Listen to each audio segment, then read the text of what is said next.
Thanks for coming, guys. I can't believe it's been for over 4 years since my first talk in this room. I was freaking out. I remember the prep was like crazy. And today, I have been so frazzled running around like a maniac that we're just gonna fly by the seat of our pants and we're gonna be just fine. You guys, if you wanna follow me on Twitter or Instagram, definitely Peter_Hurley, @HeadshotCruise, also the Instagram and the Twitter, #shebang and #join the crew, people.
Guys, is that good stuff or what?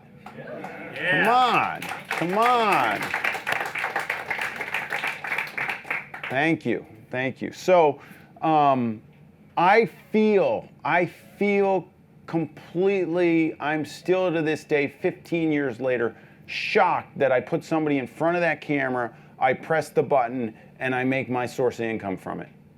It blows me away that I'm able to do that. I think I got the best job in the world. I know a lot of people say that, and I know the old saying is you know, if you love what you do, you don't work a day in your life. And it's basically, it blows me away that people, you know, I love the art that I do and everything. My road to getting there is kind of interesting and crazy, and I've always been the type that just something's plopped in front of me and I go that direction. I'm not a good planner.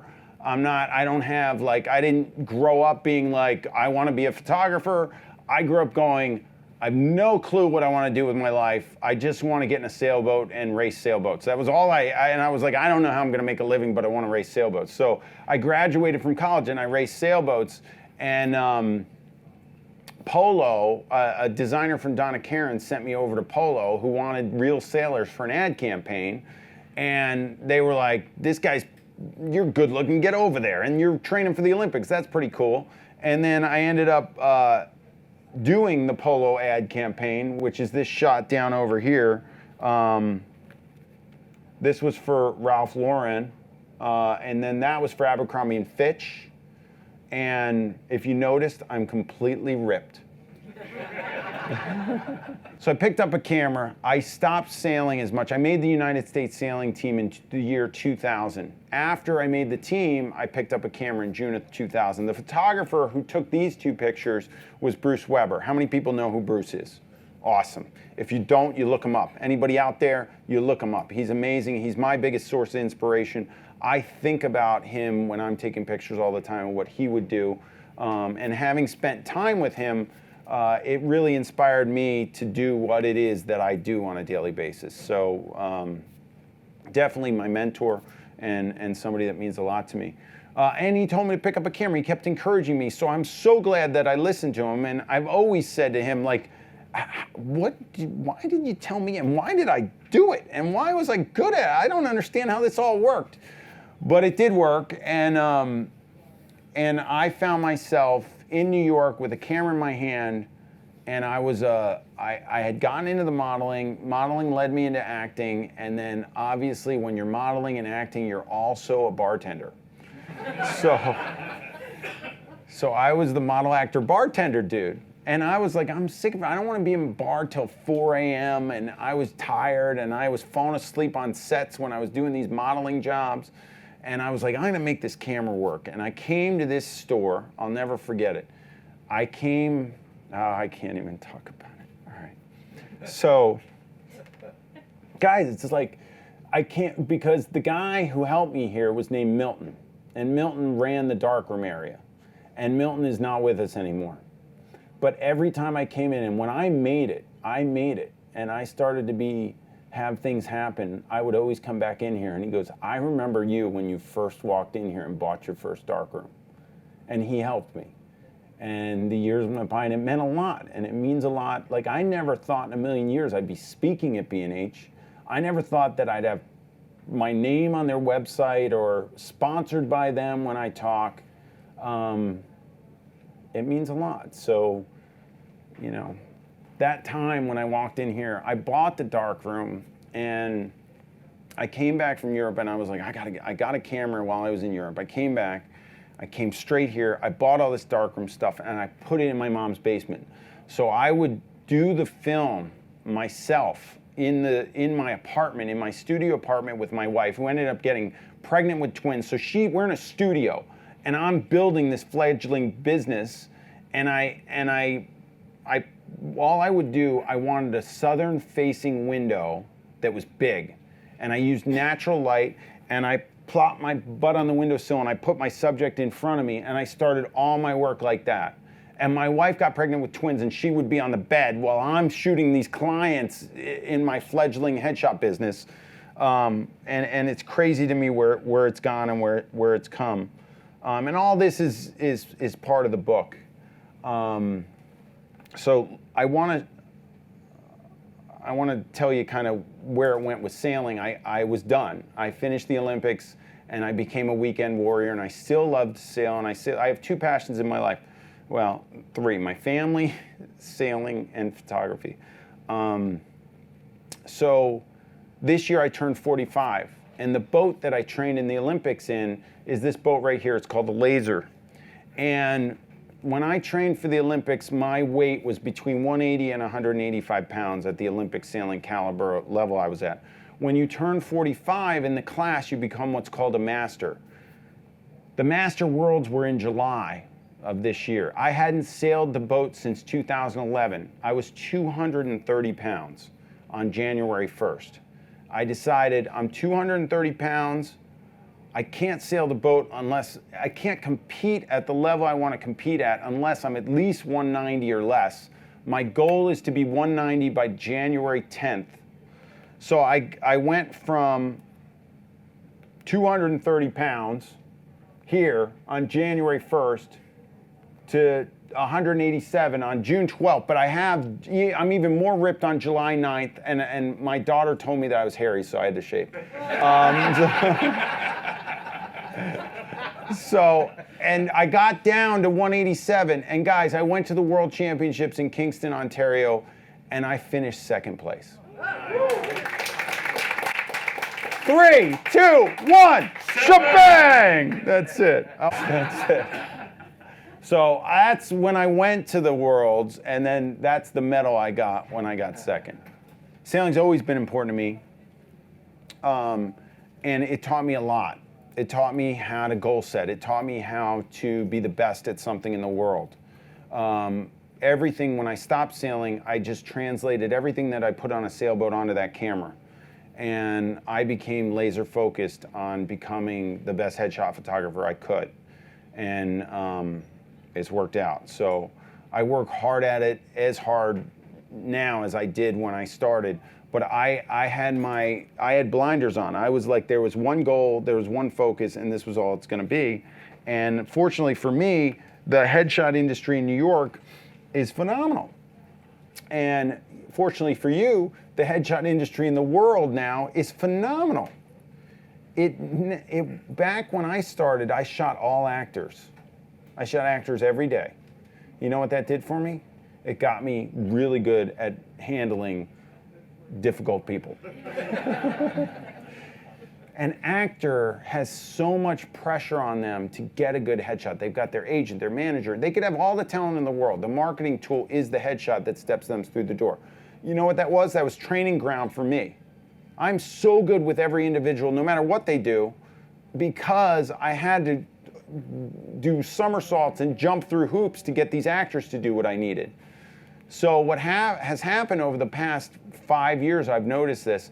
My business has gone from shooting 95% actors. If you sent a CEO to me like 10 years ago, I'd be like, what the heck am I going to say to this person? What am I going to do with them? I have no idea what to do with them. I always shoot actors. I just mess around with actors. I'm going to be like, I just get them in front of my camera. I'm like, okay, I need you to get deep on this look that we're doing. You got to play like you're playing. I always use this, so I'll just use it. I want you to give me a look like you're playing a crack addict and you just stubbed your toe. You're not gonna say that to a CEO, are you? No, sir. No, right? So that's all. I had stuff like that. Like all in my brain was all this stuff for actors. CEO comes in. I'm like, I do what I believe every photographer does that doesn't have their shtick down or doesn't have their direction where it should be, which is probably 99% of us. I mean, I think this is the area where photographers lack talent. They can take the most technically beautiful picture, but talking to their client and getting their client to do something interesting is very difficult for most photographers. So I went into that mode. And that mode is this: turn to your left, turn to your right, tilt your head this way, turn your shoulder that way, smile, chin down, chin up, good, great, wonderful, blah, blah, blah, blah, blah, blah, blah. What did that get out of them? It got this: turn to your left, turn to your right, smile, head this way. That's what we do as photographers. Now, I'm not saying we don't have to do that. We have to get them in the position we want them in. But the problem is that all that direction doesn't create anything for them. It doesn't create behavior. So my direction went for figuring out how to make the person behave in front of my camera. My job now, and what I really believe in, is that I have to rip the expression off that person's face. Their expression may be theirs, but I own it when they're in my studio. I am not going to let an expressionless shot go out of my studio. They don't have a choice. If they hired me, it's not happening. So back then I had no game, and I would be like, now I shoot, it's gone to about 50% actors to 50% corporate people or personal people who want shots for their personal brand, and that includes anything, anybody, any walk of life, anywhere, a small business owner down the street who needs shots for their website, to somebody who's doing online dating, right? There's all these shots out there that need to be taken, and now it's gone global. So I was in what I call headshot land at the right time, which was where it went from only actors really needing headshots to now every human being. If you don't have a pro headshot on LinkedIn, what kind of operation are you running? Everybody needs one. And how many photographers in the room don't have a headshot on their about page on their website? Raise your hand. I know you're out there. Come on, you're out there. You won't raise your hand. See, that's a problem. That's ridiculous. That's a big pet peeve of mine. I had somebody tell me that I'm not just a photographer, I'm a personal brand manager. And that's what I've been doing lately. I mean, people need this imagery. If you Google yourself, or what I do is when a client calls up, I Google them and I hit images. There's a button, that you can click images and you can see what comes up when you put somebody's name in there. Have you done it to yourself? How many people have done that? You know what comes up when you hit Google image? Are you happy with them? Are you in control of those? When clients come in, I call it doing a digital identity dig. I go in and I start Googling them and seeing about them. There's a couple of reasons why. One is I want to research them. I want to see what shots they have that I'm going to smoke. I'm going to be like, I got that thing wrapped up the minute you walk in the door, I like seeing where I think a shot's inferior, and I know I'm going to take that person's personal brand and go from here up to here. because I can do that in one shot. I know I can do it, and I know all you guys can do it for people. I think it's incredibly important. And in this day and age, this is what people are coming to me for. People are all about their digital identity and making sure that they're putting out there to the public what they want the public to see. And they're paying for it. They will pay you for doing that. And it's worthwhile to them. And it changed the game for me, because now I travel all over the place shooting and getting clientele everywhere. I have the Headshot Crew, which has photographers all over the world. There's an ability to go into the Headshot Crew. If you're really good, if you think you can take a good picture, you could become an associate of mine in your area. And I want associates, so it's through an approval process, through portfolio reviews that I do in the protege group on Headshot Crew. And then once you get approved, I've got associates, I've got about 70 of them in every corner of the planet, right, Anita? What do you think, 70 of them? And then if you really rock, you can become a mentor and start to help me mentor the Headshot Crew. And Anita Watkins is here, and she's a mentor in my Headshot Crew. So any questions you have about the Headshot Crew, just ask Anita. No. But the whole thing that I dive into in the book is this concept of the 90% therapist, 10% photographer. The headshots are, and this is about your interaction with your subject. Obviously, technically, you want it to look good. If technically it doesn't look good, you're not going to do them justice with their personal brand, are you? So you got to get your technique down. Your technique should be down before they walk in the room. You work on your technique with your friends and freebies. Go nuts. Once you get it down, you get what I call gopher light. It's the light you go for when you're going to shoot your best work. That is the light I go for when I shoot my best work. It's set. I know it inside and out. I know my settings on the camera. I know exactly what it's going to look like for every human being in there. I know, I can guarantee by setting up a lighting setup, like it happens to be a setup that I designed called the Flex Kit. But I know when I put somebody in that light, they probably, chances are they've never been in light like that before, looking that good. So all I have to do is put them in there, point the camera in their general direction, press the button, and before I even said a word, they probably have the best shot they've ever had. Just because technically it's so sound. I'm gonna make sure it is, I have to. And then what I'm gonna go in and I'm gonna take it over the top. And the reason why I wouldn't be standing here if people didn't get freaked out by cameras. There'd be no reason for me to be up here. The reason why people look the way they look in my pictures is because I made them look that way. All right? All of you guys can do it, but it takes a lot of work. If everybody got in front of a camera and was cool, guess what? No need for me, right? Couldn't that guy down the street take the same shot? Maybe it wouldn't be technically as good, but if people were cool in front of cameras, they're still gonna look cool, which is all people really care about, right? But no, people get freaked out by cameras. How do I know? I started a thing called sci-photology.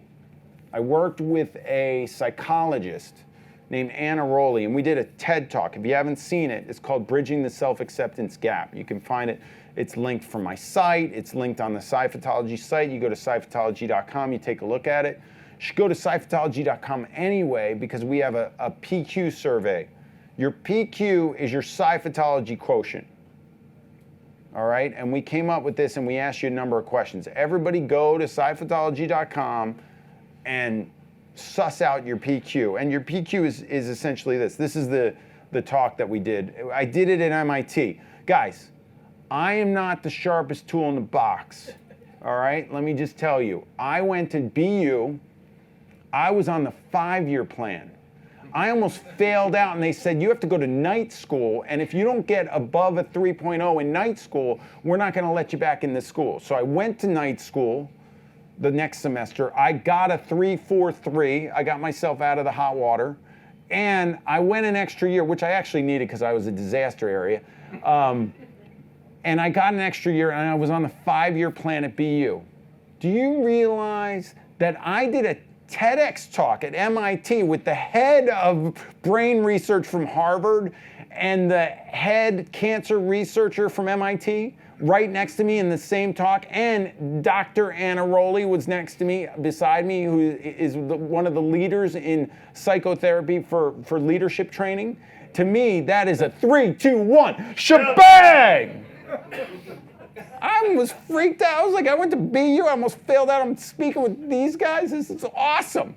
Why? I'm just a photographer. You know why? This stuff is powerful. Do you know how powerful this thing is? You guys have no idea when you point this at somebody how powerful it is. You do, because when I point it at you, you know how it feels, right? Right? Is that intimidating, having that thing in there? How do you feel? Yeah? Guys, this thing is powerful. You have an opportunity with this in your hands. You have an opportunity to change somebody's view of themselves. Do you know what gets the most hits when I do these corporate jobs? I'll go shoot 100 people for a company over a couple days or whatever. They'll be at a workshop. I've done it before. They'll be at a offsite or something, and I'll just shoot a bunch of people, and they'll do it for internal purposes or for their LinkedIns or whatever, stuff like that.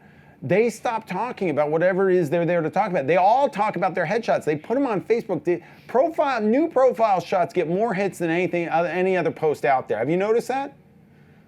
People will pay you to get in front of this, to take a good picture of them. If you have that skill set, you can make a living at it. If you have that skill set and you're just a hobbyist, you can make somebody feel better about their appearance.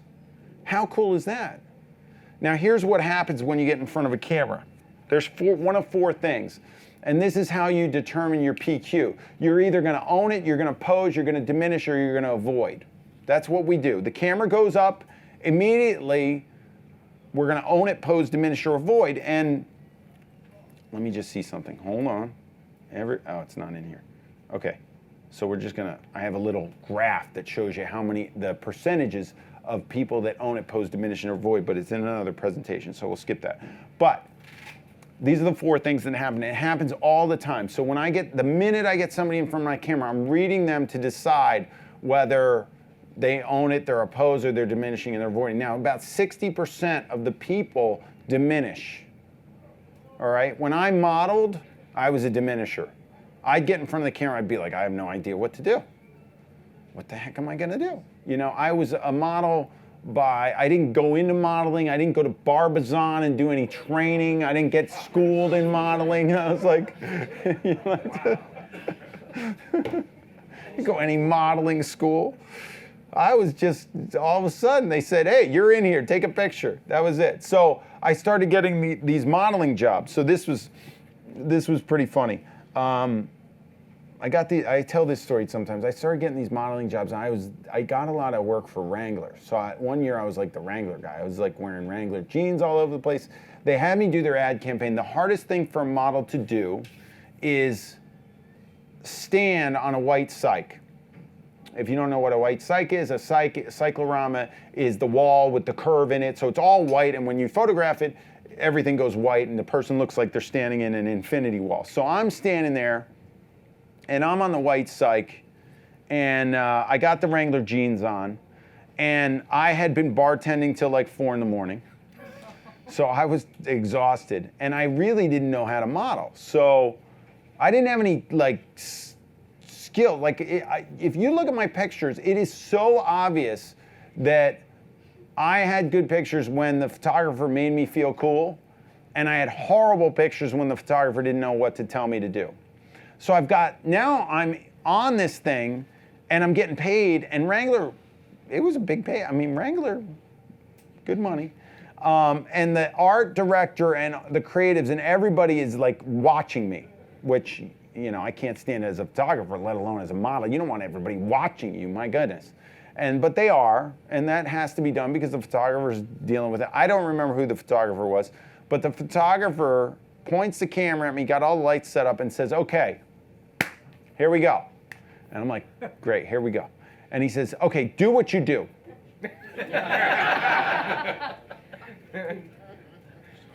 I was like, I'm just thinking, I don't do anything. I was like, I don't know. So what did I do? I went like this. And then I was like this. And then I probably did one of these. And then I went back like this. And that was about it. I didn't know what to do. And even if I did, later in my career, and if you put a camera in front of me now and you said, do what you do, I would do some stuff. I'd make some moves. I'd be like doing some hand gestures, looking over there, do a little squinch, get a little brow pressure going, do a little something with the mouth. Maybe they'd be like, oh, we need you to laugh. As a model, my agent, once I got good at modeling, my agent was like, you book every smiling job there is. What do you do when you go on these auditions? And I was like, every other model would go like this with the smile. And I would just go in there.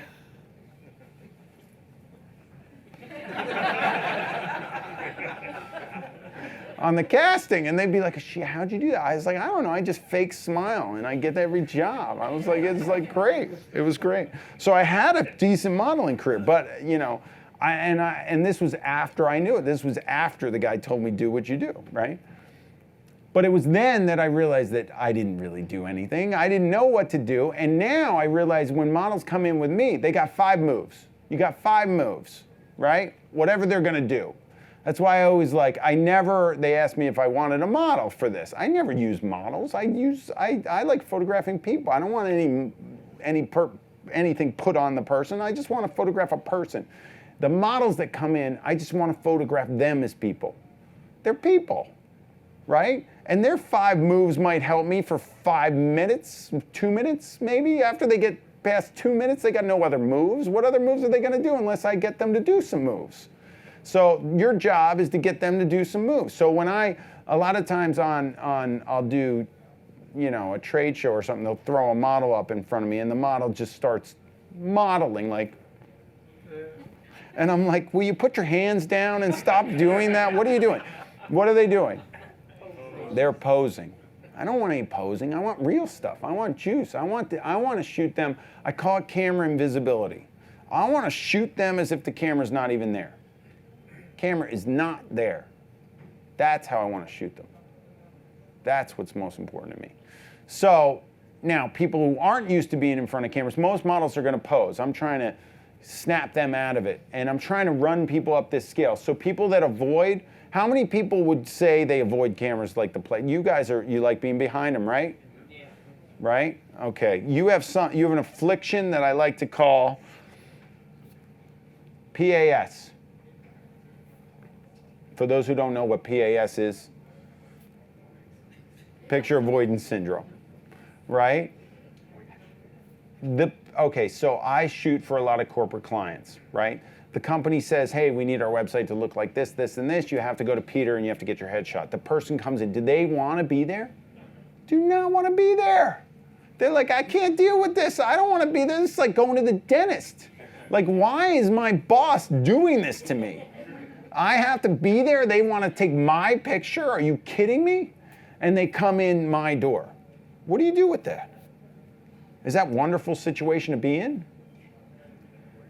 So what I do is I want to, in turn, I want to turn them around. I want to get them to enjoy it. I'm giving them an experience. So I'm throwing them curveballs, which is what I call curveballs. To get them to forget about the camera and enjoy the experience and actually go, you know what? That wasn't so bad. I can't tell you how many people have come to my studio and been like, that was nothing like what I expected. Because I'm working on giving them an experience, and I already know coming in, they don't know what to expect, and they just want to get out of there. So, and especially if they have PAS, externally, they might just look like this, which is bland and blank and everything. Internally, they feel like this.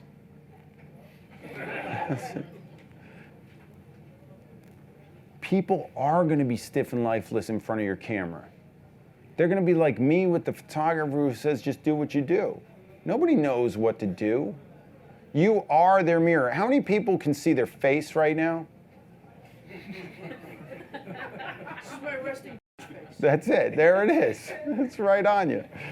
Right? We can't see our faces. Why do people constantly rely on their brain to tell them what their face is doing when they're getting a picture taken. They shouldn't be relying on their brain. They should be relying on you. You are their mirror. You're looking right at their face. Believe me, if they knew what their face was doing, they would not do the face that they do. Nobody knows. You think you know your face. You don't know your face. There's no way any of you know your face. Believe me, I take enough selfies. I do my self-portraits up the wazoo. I'm doing them with a macro lens, trying to figure out my face. Nobody knows their face. How many people know what their good side is? How many people know? You got it? You got it down? You know? You know? You know? What? It's that one? Okay, good. You know. If you don't you think that's a problem? You don't know your good side and you walk around in public like that? Like, if you did have a better one, wouldn't it be better to be like, I know my good side. I know which way, I know the way I should be turned when I'm talking to you. I got issues in certain areas. All right, so watch me. You guys, I want you to tell me which I'm going to do. I always do this with my clients. I shoot a bunch of angles and then I decide. Since I shoot tethered, I can show them. So I shoot a bunch of angles of their face and I determine what I think their good side is. Now, it's a little subjective. Some people might complain with you. You just got to tell them you're the artist. Just leave me alone. This is because they'll know what their good side is. You have to be like, no, I am the artist. Just leave me alone. This is it. I'm going to tell you what your good side is and you're going to like it. No, I'm kidding. A lot of times people know. Look at it this way. This is probably the best thing that you could have, one of the best things you could have come here for today, in my opinion. When you take pictures of somebody, if you shoot unknowingly, you might shoot their bad side. I did it for years. I look back at my old work and I was like, I was shooting that bad side why was I? I mean, I usually shoot, even when I was younger or a fledgling photographer, I think I look at my work and I was shooting every side. But it wasn't until it got on like fire in my brain that I had to really shoot their good side or find out what it is. Now, some people are ambifacial, so you can shoot either side. I made that up. But it's true. So the point is that, you know, when people look at the pictures that you've taken them and they go, I don't really like it. And you're like, why? And you're like, I don't really know. It just doesn't look like me. Do you hear that? Oh, yeah. It's not my smile. Right. Well, they're kids. Doesn't look like me. Looks like You may have just been shooting their wrong side.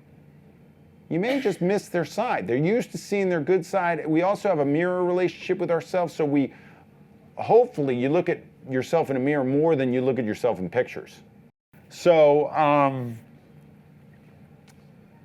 this is the book. This is the opening page. This is the dedication to my mom, which meant a lot to me. I lost my mom a couple years ago to cancer, and it was a tough situation. And I had started to write this book with Scott, and I was going to Florida a lot to be with my mom, which made it easier for me to get over to Scott. So I wrote to Mom for overlooking every drop of fixer that stained your basement floor, and for everything you taught me that I never realized until you were gone. This is for you.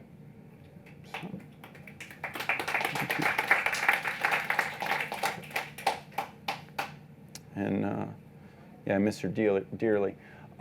This is some of the dedications that I gave out, and these are the people that made this happen. And if you bought the book, I'd really like you to read it, because it wouldn't have happened without these people. And my last dedication was to Scott, and it's so small I can't even see it where my glasses. Hold on. Can you guys? Because this is cool. I said, last but not least, Scott Kelby, first for letting a petrified headshot photographer speak on the Google Plus stage before anyone knew who he was, and now for giving me this opportunity to call myself an author. This book would have never come into existence without your generosity and countless hours of sitting with me while I spewed my banter at you, creating the recordings that are the backbone of the entire book. I'm truly grateful to a man that not only cares immensely about teaching others to become better photographers, but who has the innate ability to lift those that desire to teach as well. Thanks, Scott. There really would have ever been a shebang without you. So Scott, the big shebang happened in that video that Scott had me do, that I did for Scott. So that's why I owe him a lot, and he's been a huge part of my success as a photography teacher and now an author. So here's a little bit about what the book,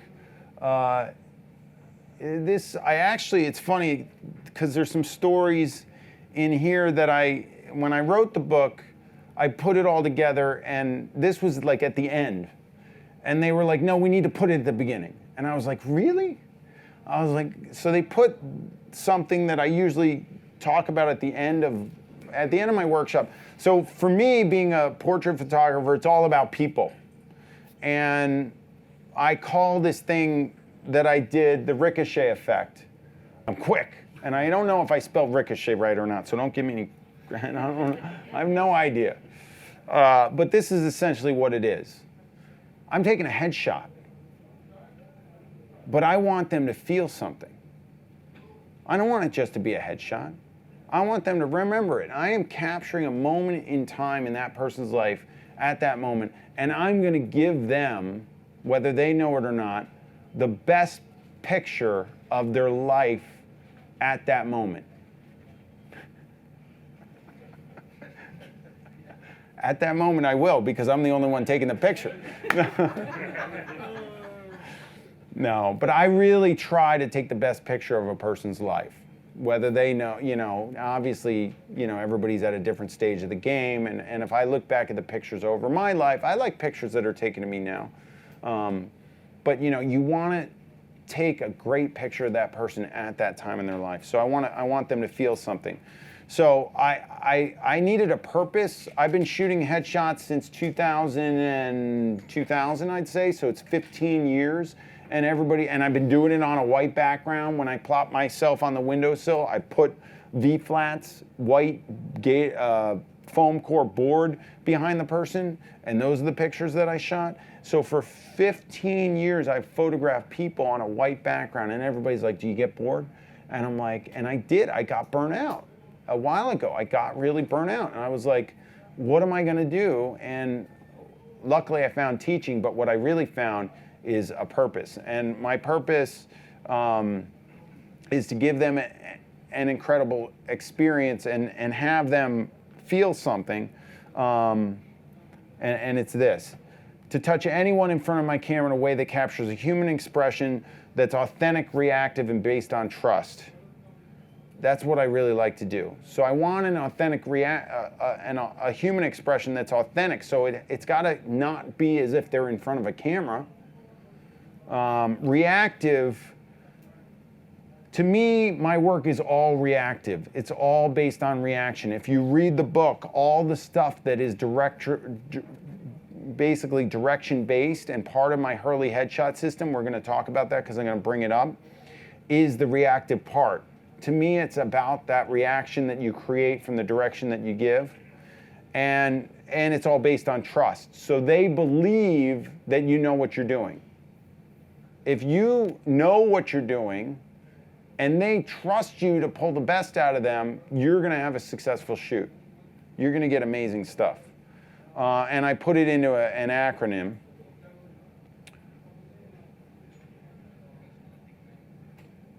A human expression that's authentic, reactive, and based on trust. I come up with good stuff sometimes. I came up with this all on my own. And I know it's kind of cheesy but I want to hit them in the heart. I have that moment. There's nothing else going on when they're in front of my camera. It's only me and them. Jim Carrey said, the effect you have on others is the most valuable currency there is. You have the ability to affect an individual at that moment in front of that lens in a big way. Why not let them go out of there with a skip in their step? Feel a little bit better about their appearance? Society, we live in a fault-based society. Everybody wants to see their flaws and all the issues and and We were given this. In my TED Talk, I talk about this. We were given this. We're born into whatever this is. This operation that we're born here, and our parents give us whatever we've got, and how we decide to walk through life is up to us. Society has gotten us looking at our flaws and faults and stuff like that. Our job as photographers can be to teach people about what their best traits are, capture an image that makes them feel better about themselves for having had been there. And that's really what I do day in and day out, and I want you to do it too. You got an opportunity. You chose to be in this room. You put people in front of your camera. You just gonna let it go by, or are you gonna take the moment and stop and think about how powerful it really is? It really is powerful. That was from the end of the Headshot Intensive. So let's go back to the book. This was me plopped on the windowsill, black and white. I did all the processing in the apartment and ran to my mom's house on weekends and did the prints. She had prints hanging all over the place. This was my headshot when I was acting. I was good looking, man. Look at that. I was young. I was had it together. That's my wife, my lovely wife, who was my muse and who I got to photograph when I first picked up a camera. She was the only one I photographed, really. So, and these are my kids. So I wanted to put my family in the book, and I wanted to talk about how I started.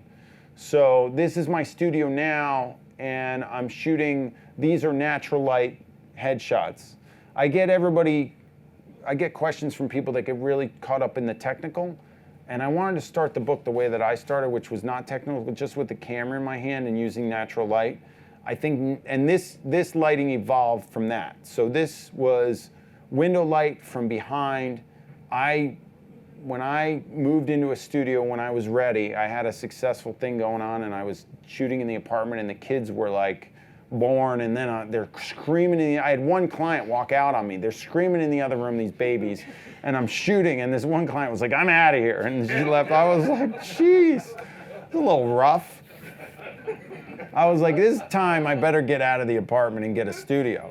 So I got a studio. Unfortunately, the studio didn't have any windows.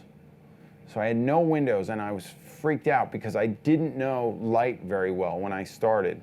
Now my second DVD with f-stoppers, which you can get, is called Illuminating the Face, it's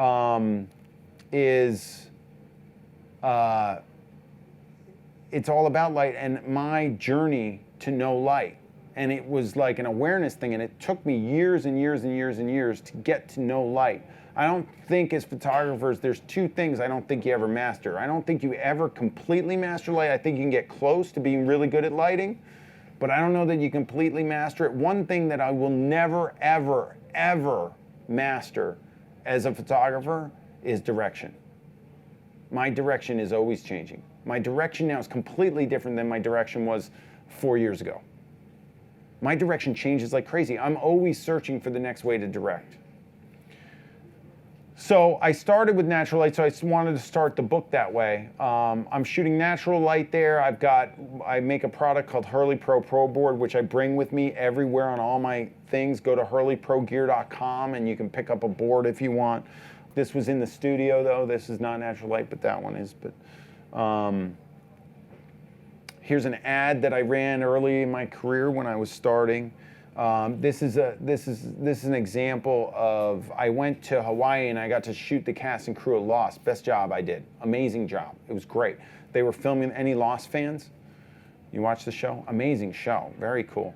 So they were filming the last day and I got to go there. And people always ask me, why do you always do headshots on clean, like white? And I was like, it's the simplest thing that you could put behind the person. I don't want anything cluttered up back there. I just want to see the person. An actor, because I started shooting actors, they don't need another character like anything else in the scene. For me, with this guy, this is a painter on the set of Lost, and this is like his workbench with all this paint. And when I do portraits, I like a lot of stuff.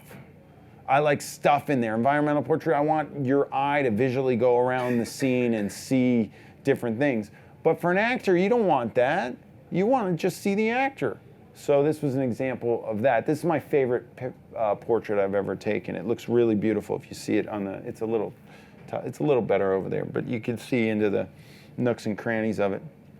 Here's my headshot session, a headshot session that I did way back when. I think my wife might have shot that, I'm not sure. These are some corporate stuff. This gets into the technical stuff. I mean, the things, if you guys read this, one of the things that I really wanted to get across was when I rewrote it after the transcription, I wanted it to be in my voice. I told my editors, don't correct the spelling like the way I say working. Don't put the G working. It's working. We're working here, you know? And headshot to me is not 2 words. It's 1 word. Now the dictionary or the spell checkers say that's wrong. That's the way I roll. Headshot's 1 word. Don't worry about that. Leave that in there. You know, so this is kind of me just shooting. And then, so on sunny days, I would diffuse the light coming through the window. And on cloudy days, or, you know, when I didn't have direct sunlight, I'd just take it off. But you guys can do the most amazing, beautiful, simple portraits using just a big window. You have no excuses about gear or equipment or anything like that. Just simple stuff. And that's all that this is based up on here. We just set up the Flex Kit over here. I've been developing it for about 1.5 years now. A few years ago, I decided to try and build an LED-based light that I was able to. I wanted LEDs because I wanted portability. I had been shooting continuous light for a really long time, but the lights were big and bulky and I couldn't take them with me. And now I get clients that need me to travel all over the place. So for instance, next week I'm going to be on Creative Live. So I was going to Seattle and a client's, just coincidentally, a client in Seattle wanted me to shoot some, they were like, do you have anybody in Seattle? I was like, as a matter of fact, I'm going.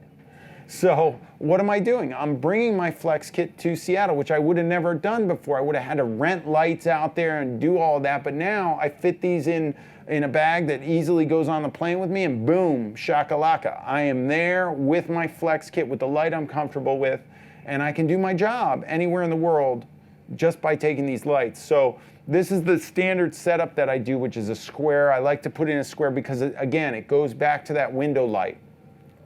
I was just trying to create a big window, and with this, you shoot through it. In the original window, I'm in front of the window, so in all my subjects, you see me standing in their eye.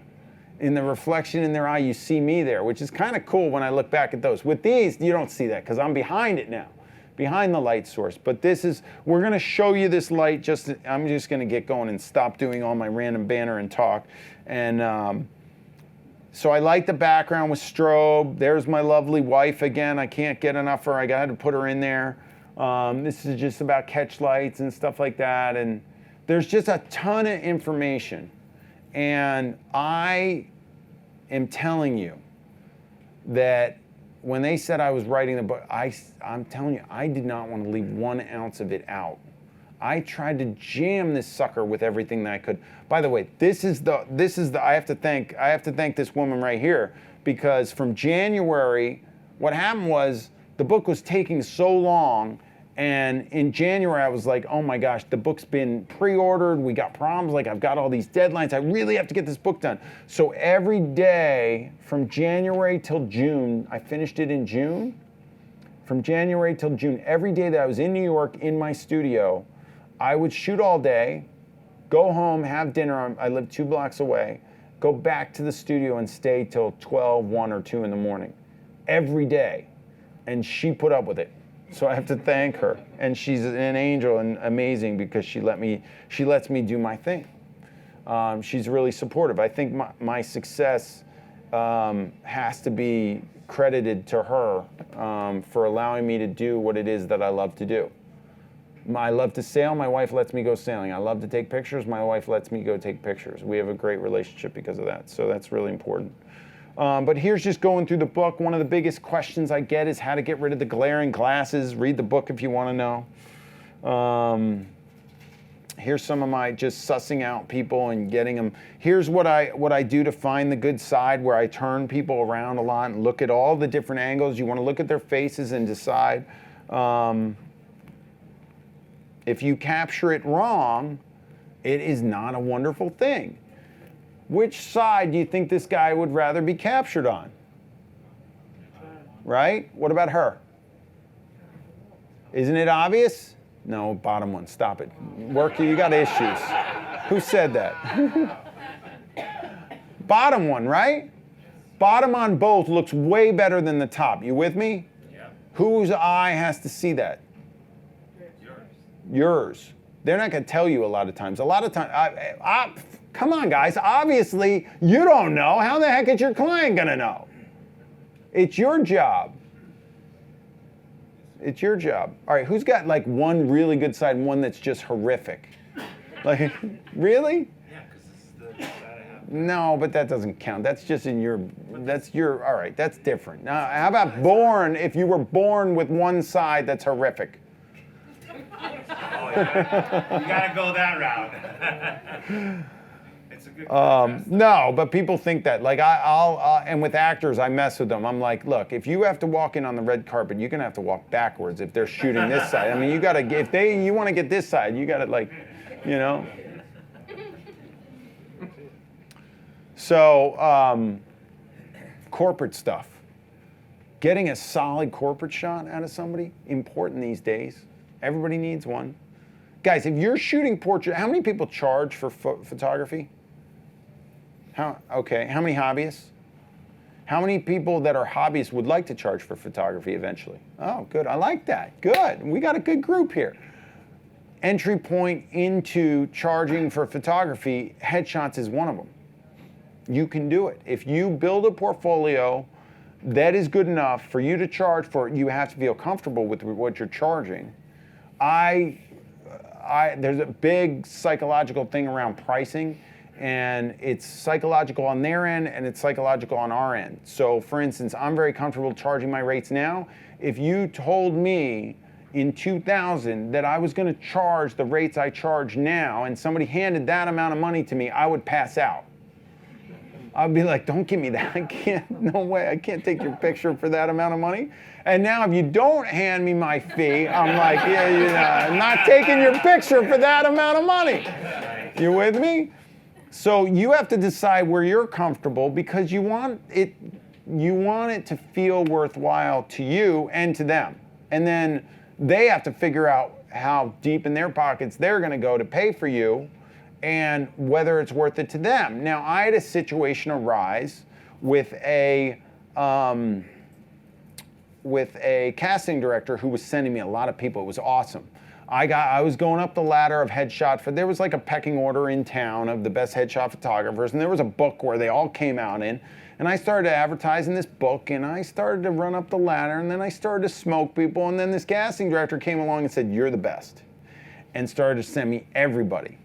And I would meet with these people, and one girl, I just felt, you know, when you meet with somebody, if you do consultations, which you should, you want to get, I dissuade people from doing consultations now because I got so much better at direction that I don't have the time, and I'm busy. I don't have the time to meet with them. So I'm like, I'll talk to them over the phone. I don't need to have them come in, but if they're on the fence and booking me, I will always do a consultation. Try to avoid them, but hey, if it's gonna help them book me and come into my studio, believe me, I'm gonna meet with them.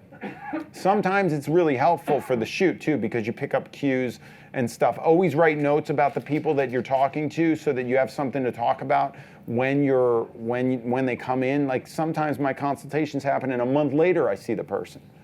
I don't know, you know. So I'll forget what it is that we talked about, and then so the notes will jog my memory. Where was I going with this? What? Oh, yeah. So this girl comes in for a consultation. See, I get lost. I need to be back on track. You guys got me back on track. So the girl comes in, she sits down, and she walks out, and I just feel like she's not going to book me. How many you've had it happen? You get off the phone, you're like, that didn't go very well, right? So she doesn't book me. So I call the casting director, and I say, this girl came in, and I know you sent her to me, but she didn't book me. And she goes, yeah, you're too cheap. I was like, what? She goes, I'm sending you, she went to a $1,000 headshot photographer. I'm sending her to you to fix the $1,000 $1,000 headshot photographer shots, and you only charge $650. At the time, I think I was $550, $650, whatever. I was something like that. She's like, you got to raise your rates. She thought something was wrong with you. I was like, really? Well, the market was really strong in New York. I didn't create the $1,000 headshot. I did not have anything to do with it. I'm a benefactor of those photographers who came before me who created it. I have to thank them. They really did. When I first picked up a camera, there were people charging $800 to $1,000 for a headshot. I was like, oh my gosh, if I could get on that gravy train, that would be amazing. And now my headshot sessions, to get in front of my camera, it's $1,200 for an hour. And my standard session is basically 2 hours, and it's $1,500. So that's what it is now, right? If you handed me that in 2000, I would have crawled under the bed and hid. I would have been like, I'm not photographing you. So pricing wise, what are you comfortable with, and what doesn't make you look like a chump either, right? I don't think I looked like a chump at $650, but she thought I was. So what did I do? All right, so every month, this is a key move for you. When you start your business and you get busy, first of all, you look at the area where you are. Let's say, in New York, the average price of a headshot here is probably $600 maybe, $500-600, something like that.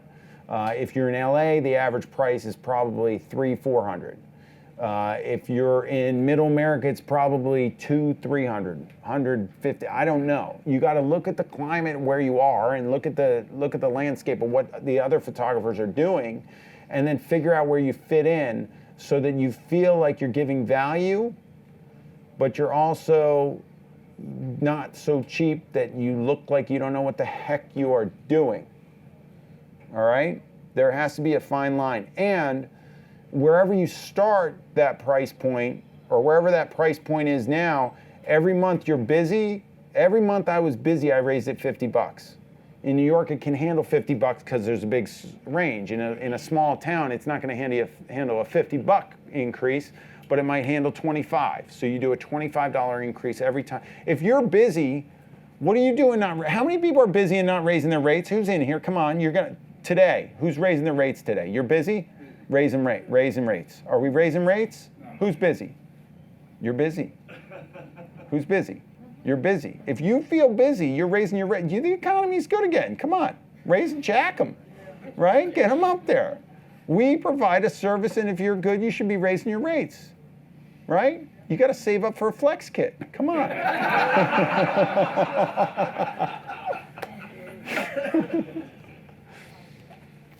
No, but pricing is seriously, like I have clientele that, and sometimes I screw this up. I have clientele that I know that it's a big client and they've got big budgets, and sometimes I don't know if I'm coming in under their budget or over their budget. I'm trying to get the budget out of them. Sometimes I don't want to undersell myself. I have to put in a fee where I feel comfortable. It's still one of the hardest things you do as a freelancer. This is something that you're going to have to learn and learn and learn and learn. I don't really go over pricing in the book, do I? Who read the book? Do I go over pricing? I don't go over pricing in the book. I do a workshop that I'm doing at Photo Plus Expo called The Headshot Game and How to Play It. If you want to get in on some of the business aspects of it, I talk about it there quite a bit. A lot. I wrote a lot. There's a lot going on in here. I didn't hold back. This is all my stuff. I love making people laugh. That's one of my favorites. Love it. Absolutely love it. One of my favorite things to do. All right, let's do this. Because I could go, the book is 240 pages or something like that. There's over 300 pictures in it. I trained for 2 Olympic Games. I'm a member of the United States sailing team. I just got second in the World Championships in July. This is the hardest thing I've ever done in my life, by far, was writing this book. So I hope you guys enjoyed. I put my everything into it. So thank you for coming. We're not going to stop. I'm going to start shooting. I want to show you how these lights operate. I'm going to shoot a little bit. Who knows Who knows what their good side is? Yeah, this is what you can get from Oh, wow. That's good. You can do better than that, though. Come on. All right. Who knows what their good side is? Who knows? Let me see. Let me see. What do you got? Let me see the other side. Why did he shoot you straight on? How about that one? Why is he shooting you straight on if that's your good side? Let me see. Nose this way a little bit. Go nose this way. Yeah. All right. Let's go. Let's do it. Come on. Wait, no glasses, glasses? No glasses. All right. What's your name? Liz. Liz. All right, Liz. Liz is going to volunteer. All right. So one thing that's good about Liz is that she's got short hair, so I'm going to show you some sides. We're going to do this side thing, but let me get tethered. So the first shot I don't call a test shot. I call it a guess shot. I'm going to guess at what I think the exposure is. I want you guys to be like human light meters. Like, you can guess at what that is. You guys can tell me. You can totally guess at what that light is hitting her face, right? You can't guess?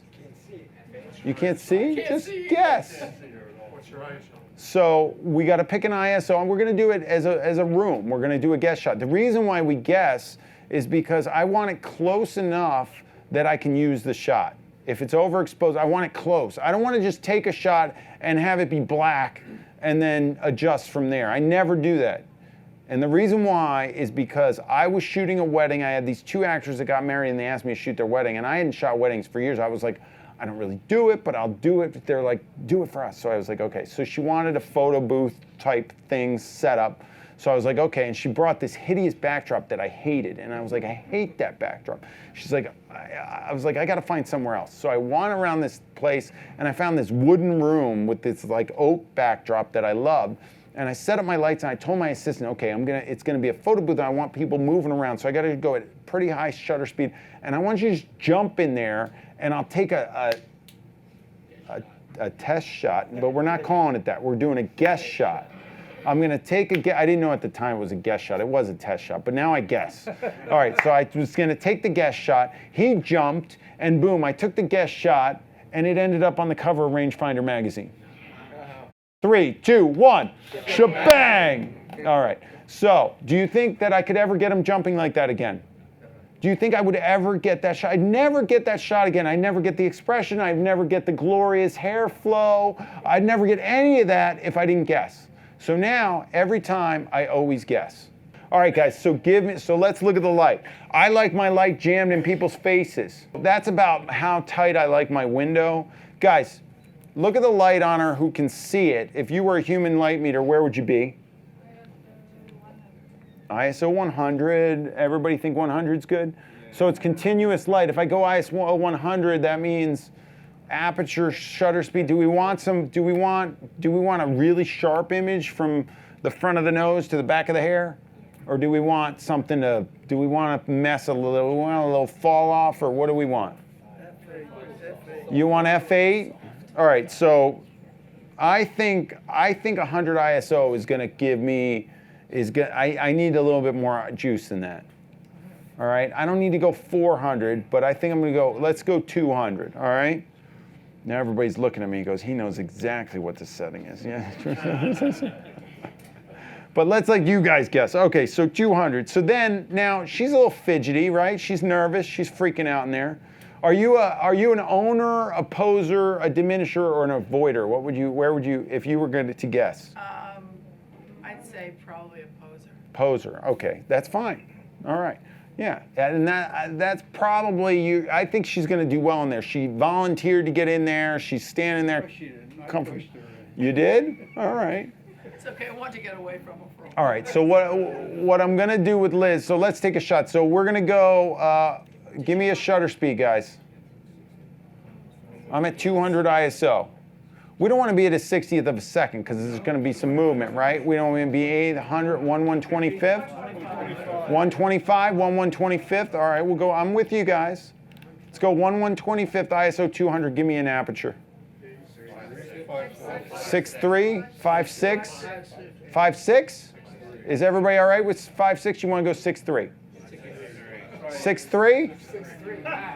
I'll give you a hint. One of my nicknames from one of my friends is 6.3. I'll go 6.3. I shot at 6.3 for so many years. I think it can handle 5.6, but we'll go 6.3.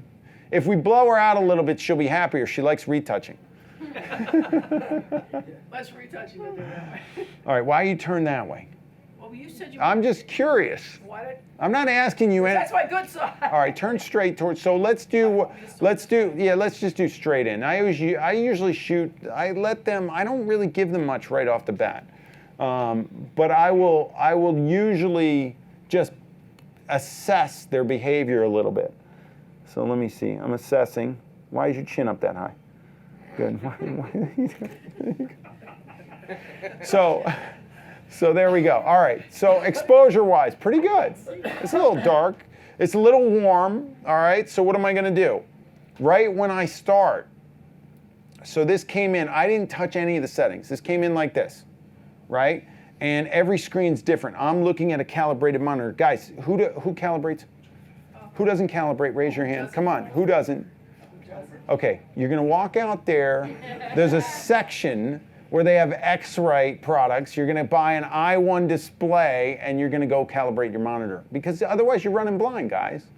Just get it done. I want you to go out there and find the section and get that sucker. It's like $150 or something. I don't know.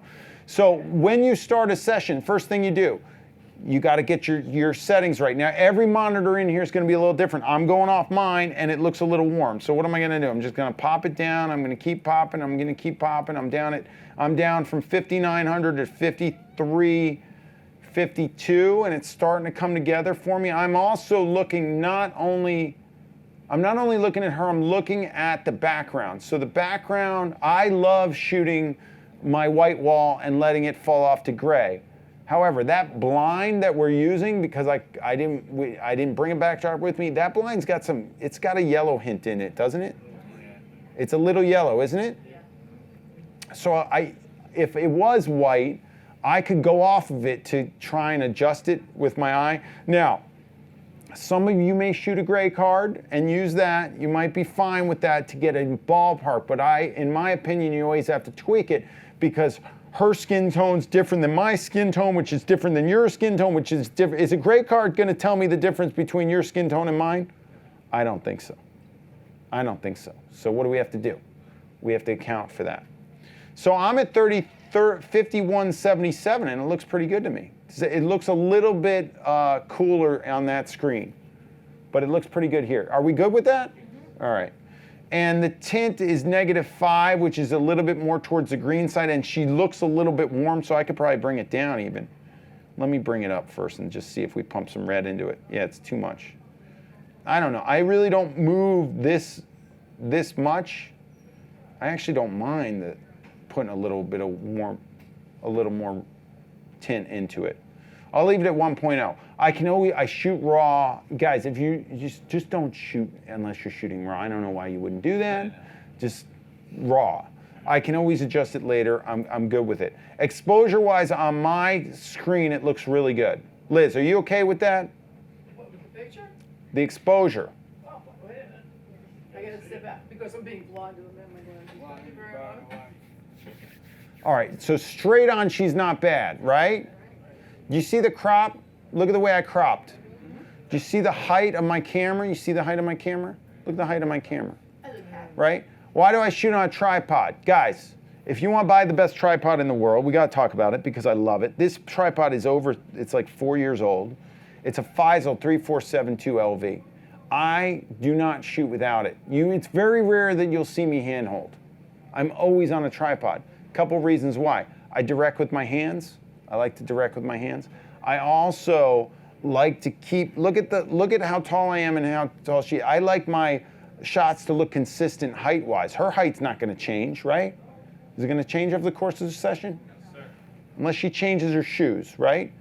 Sometimes women got to put on high heels just to feel a little hotter or something. Then they put on the high heels and then their height changes. And then I got to adjust for that, which, hey, if the high heels give them a little bit more attitude, then go for it. But then I got to change my head. But normally I'm keeping it like this, and this is about where I like it. I don't like to shoot down on people at all. I shoot straight at them or a little bit low even. And I have other stuff in the book that talks about that. All right, so Liz, this is what we're going to do. Let's pull a 180 with you. Go profile this way. Let's see, stay right there. Don't move a muscle. But that's not Settle 180, down. That's 90. Just settle down. It's a 180. That's if you look This is straight. what- Excuse me, but this is 180. No, you're gonna go over there. No, you're gonna go over there. You're doing a 180. You're going from there. You have like some sort of lint or some sort of operation on your shoulder that's just gonna throw me all off. There you We go. have parrots at home, and they do things. Parrots. That's it. Okay. So Liz, you're gonna do a 180. You're gonna start facing this wall and you're gonna end facing that wall. Oh, Okay, so go this way. I knew I was gonna have a hard time with you. Stay right there. Good. There you go. All right, let's look at this profile. Awesome. Now, don't move. Just move. Turn like 6 degrees to me. No, that was 7. Stay right there. I was kidding. Chin down a little bit. Stop looking up in the air. Hold that. There you go. Turn again a little bit more. Hold that. Chin down a little bit. Hold that. Look here. You can look here. Chin down a little bit. That's it. Hold that. There you go. Good. Now I'm looking at sides. Now just stay right there. Hold that. Now keep going. Keep going that way. There you go. Good. Chin down a little. Why is your chin going up like that? Chin down a little bit. There you go. Not that far down. Hold that. There you go. Good. So now I get a sense of each side of her, right? Let's look at it. So now I usually will not do this in a session. I'll just start shooting different angles and see what I like. But since we're here, okay. Good angle, right? Good angle or not as good. Like that's her, like in here. In here is good. Not bad. I got to get you, what's with, you know, not as good, right? Just, you guys with me? Like this is the best shot, right? That was the best shot. So now, what am I going to do? I'm going to know if she looks better on that angle than, let's say, that angle, I'm going to concentrate on that angle. Why? No, why wouldn't you? Why would you not do that? How long did it take me to figure that out? Didn't I say that was my good side?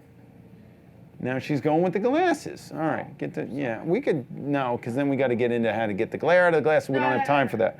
I'm going to go into questions after this. I just wanted to see them. All right, so let me work with you a little bit. You ready? Are you really going to keep the chain on? Yeah, it's fine. I'll live with it. No, it's okay. It's all right. It's throwing me off. The little ponytail thing that you have. What kind of operation is that? There we go. Excuse me, that's my tail. That's my That's your tail. Okay, we like the tail. The tail's cool because that's her trademark. We'll leave the tail in there. But it's get the necklace off because the tail's there. Right? What do you need the necklace and the tail? The tail and the necklace look the same. I can't tell from here what the heck's going on with that operation. All right, now bring the tail in full view so I can see it. They'll think it's a necklace. Good.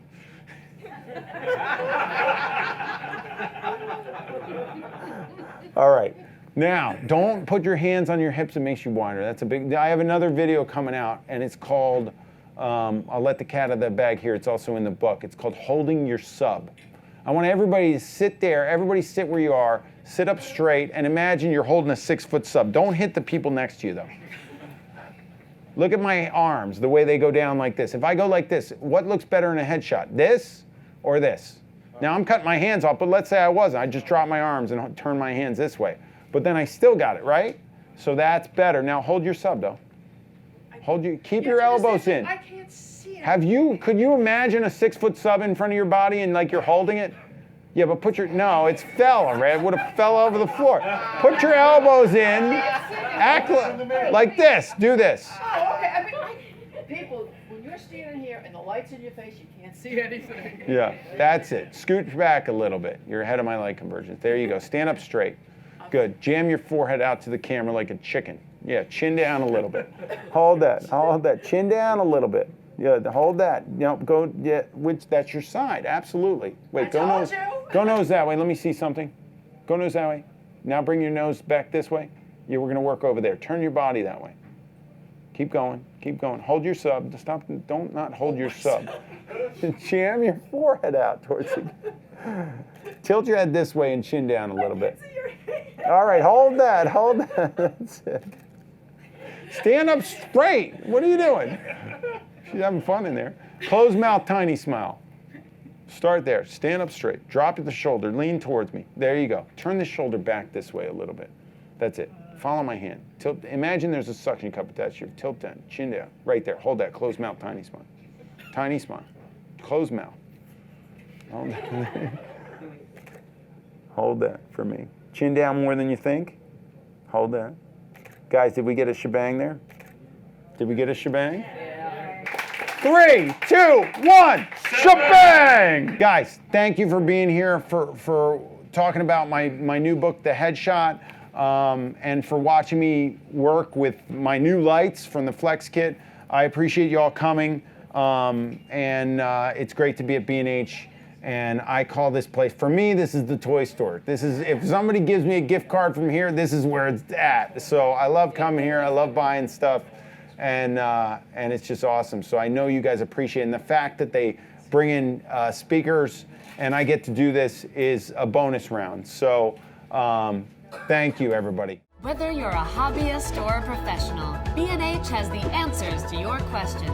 Experience a world of technology at our New York City Superstore. Connect with us online or give us a call. Our staff of experts is happy to help.